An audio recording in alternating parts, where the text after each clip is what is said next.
नमस्कार। आज हम बात करेंगे भारत और दक्षिण कोरिया के बीच बन रही एक बहुत ही एम्बिशियस नई ट्रेड पार्टनरशिप की। देखिए, दुनिया भर में जिस तरह की उथल-पुथल चल रही है, उसके बीच ये दोनों देश मिलकर एक नया इकोनॉमिक फ्यूचर बनाने की कोशिश कर रहे हैं।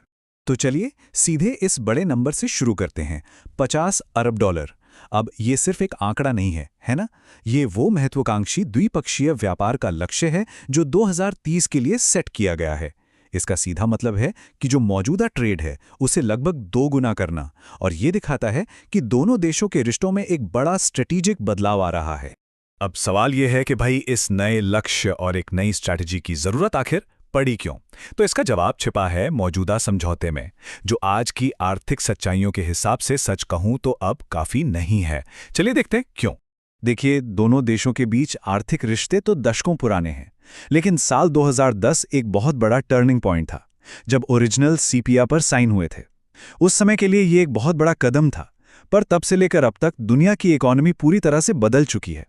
इस पार्टनरशिप की एक सबसे बड़ी चुनौती है ये ट्रेड इम्बैलेंस, मतलब व्यापार का असंतुलन। भारत दक्षिण कोरिया से हर साल लगभग 21 अरब डॉलर का सामान इंपोर्ट करता है, जबकि हमारा एक्सपोर्ट वो सिर्फ 6 अरब डॉलर का है। तो ये सीधा सीधा 15 अरब डॉलर का व्यापार घाटा हुआ, जो भारत के लिए एक बड़ी चिंता की बात है। और यही नए समझौते का एक मुख्य फोकस भी है। और इस इम्बैलेंस का एक बड़ा कारण ये भी है कि जो 2010 का समझौता था वो तकनीकी रूप से बहुत पुराना हो चुका है। सोचिए, उसे तब डिज़ाइन किया गया था जब डिजिटल इकोनॉमी, एआई और ग्लोबल सप्लाई चेन में आज जैसी कॉम्प्लेक्सिटी थी ही नहीं। तो ये आज की इकोनॉमी को हैंडल करने में उतना कारगर नहीं है। अच्छा, आगे बढ़ने से पहले ये समझना जरूरी है कि ये सीपा आखिर है क्या। देखिए, ये सिर्फ एक फ्री ट्रेड अग्रीमेंट यानी एफटीए नहीं है। ये उससे कहीं ज्यादा गहरा और व्यापक है। इसमें सामान के अलावा सर्विसेज, इन्वेस्टमेंट और इंटेलेक्चुअल प्रॉपर्टी जैसे एरिया भी शामिल हैं। तो ये एक बहुत गहरी इकोनॉमिक पार्टनरशिप है। तो पुराने समझौते की इन्हीं सब कमियों को दूर करने के लिए दोनों देश अब सीपा 2.0 की तरफ बढ़ रहे हैं। और ये सिर्फ कोई मामूली सा अपडेट नहीं है, बल्कि दोनों देशों के इकोनॉमिक रिश्तों को भविष्य के लिए कह सकते हैं फिर से डिफाइन करने की एक कोशिश है। ये टेबल बहुत साफ साफ दिखाती है कि नया समझौता अपने साथ क्या ला रहा है। अब फोकस सिर्फ पारंपरिक व्यापार पर नहीं है, बल्कि डिजिटल ट्रेड, सेमीकंडक्टर्स और ग्रीन टेक्नोलॉजी जैसे हाई टेक सेक्टर्स पर भी है। इसका मतलब ये भी है कि टैरिफ में और ज़्यादा कटौती होगी और भारतीय सर्विसेज के लिए साउथ कोरिया के बाजार में पहुंच बेहतर होगी, जिससे वो जो व्यापार घाटा है उसे कम करने में मदद मिलेगी। अब कुछ खास सेक्टर्स पर नजर डालते हैं। सेमीकंडक्टर, ये इसमें सबसे जरूरी है। साउथ कोरिया इसमें एक ग्लोबल लीडर है और वो भारत के घरेलू चिप बनाने के मिशन में मदद करेगा। साथ ही एआई और इलेक्ट्रॉनिक्स मैन्युफैक्चरिंग में सहयोग बढ़ेगा। मतलब सैमसंग जैसी कोरियन कंपनियां भारत में अपना मेक इन इंडिया फुटप्रिंट और बढ़ाएंगी, जिससे भारत को एक ग्लोबल मैन्युफैक्चरिंग हब बनाने की पहल को जबरदस्त बढ़ावा मिलेगा। और जानते हैं, इस समझौते का फायदा सिर्फ बड़ी कंपनियों को ही नहीं मिलेगा।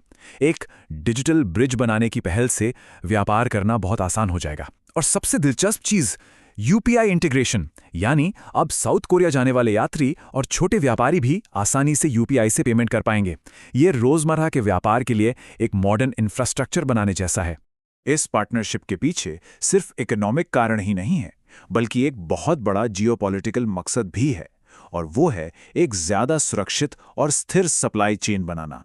और अगर इसे सीधे शब्दों में कहें तो दोनों देशों के लिए एक बड़ी वजह चीन पर अपनी आर्थिक निर्भरता को कम करना है।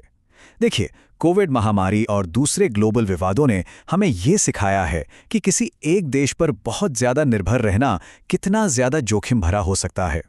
इसीलिए दोनों देश मिलकर एक चाइना +1 स्ट्रैटेजी पर काम कर रहे हैं।